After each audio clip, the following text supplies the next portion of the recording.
Who does goal settings? Cool. How's it working for you so far?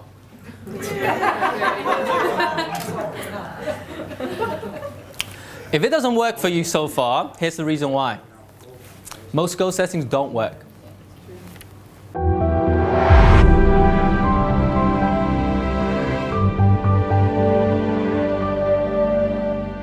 And it's nothing to do with the process.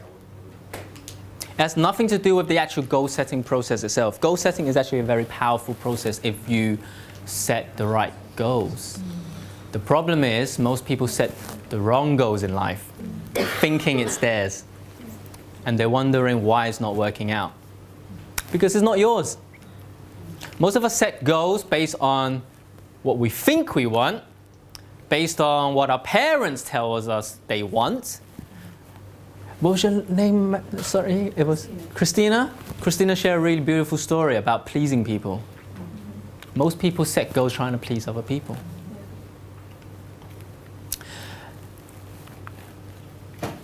And most goals are negative visions. In coaching terminology, I think there's something called like moving away and moving towards. Well, negative vision is what we call moving away. It's basically when you set goals towards creating something in order to avoid something else, to avoid pain. And believe it or not, when I first started my entrepreneurial journey, my goal was to create passive income, financial freedom. Who's heard of that term? Become financially free. Yeah. Why? Where was my motivation? My motivation was so that I could stop being stuck in a dead-end job.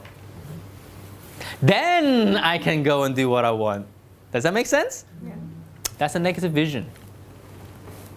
And so the drive behind that requires a lot of external motivation and probably pretty much no inspiration whatsoever.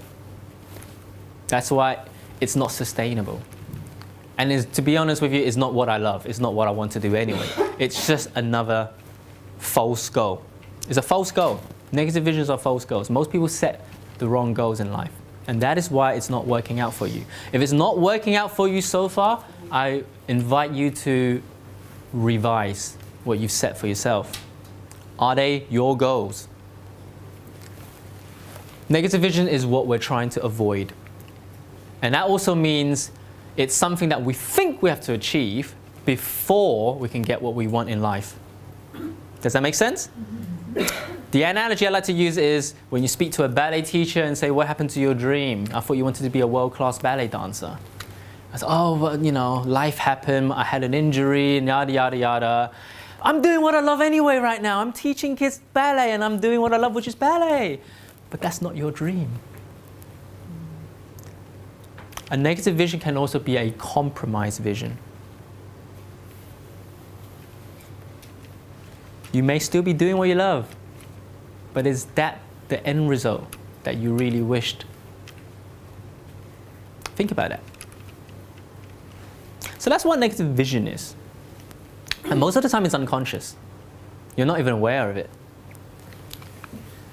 And a true vision, negative vision is born whenever we chase after something that is not directly related to our end result. It's all about the end result. What is the end result? What is the ultimate outcome that you want to achieve? Okay? So rather than setting goals, I don't do any goal settings anymore. What I do is before I share with you, this is just something I like to share with you.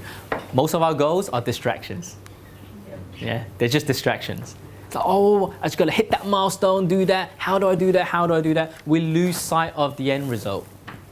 We lose sight of the end result because we become so focused on what's the next step. How do I do that? What's the next goal?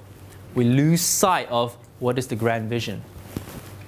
I'm sharing with you that my grand vision, my mission is to create influential leaders. I don't know how I'm going to do that. Speaking just happens to be one of my vehicles, right? But I don't have a goal to say I'm going to be a world-class speaker so that I can then influence speakers. No, that's my ego. So here's the truth premise. Don't aim for goals. Instead, aim for outcomes, end result that is inspired by what you love. Because your end result, what's true for you, is always in relation to what you love. Always. If you don't love it, then it's not yours.